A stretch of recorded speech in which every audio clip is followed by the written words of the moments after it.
Laurence Boccolini sera sur France 2 ce jeudi 1er juillet au soir, aux commandes des comiques préférés des Français, 50 ans d'humour.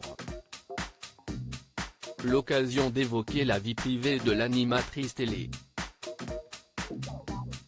Très active sur son compte Instagram, la remplaçante de Nagui pour le jeu Tout le monde veut prendre sa place avait fait d'intimes confidences à ses fans, le 23 avril 2019.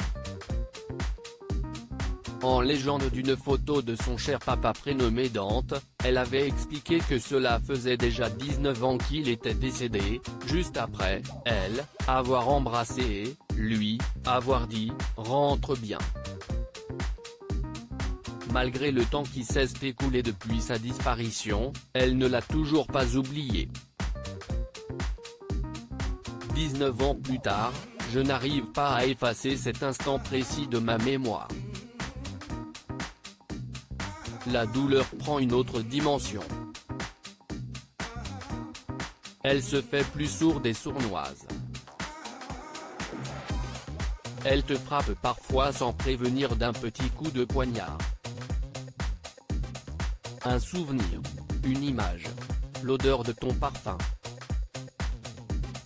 Le son de ta voix, avait écrit Laurence Boccolini avec émotion, avant de se concentrer sur le positif. J'ai tant de gratitude d'avoir eu un papa comme toi, qui n'était que gentillesse et générosité. Je garde mais j'aimerais tellement que tu sois là aujourd'hui et mais j'ai tellement besoin de te parler, depuis 19 ans il tonne sans cesse dans mon cœur, avait enchaîné la maman de la petite Willow, en évoquant ses difficultés à faire son deuil.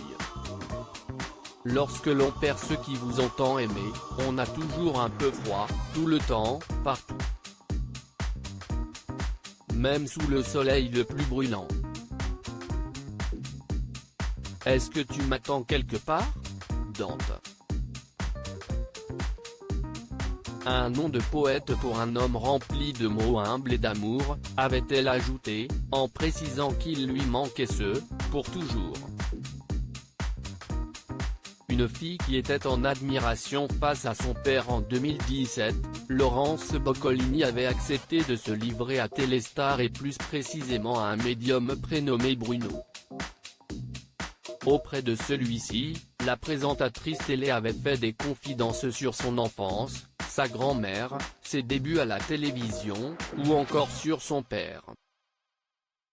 On apprenait alors que son géniteur était quelqu'un de calme et peu expressif, mais qu'elle avait une relation particulière avec lui. Elle était notamment très admirative face à lui.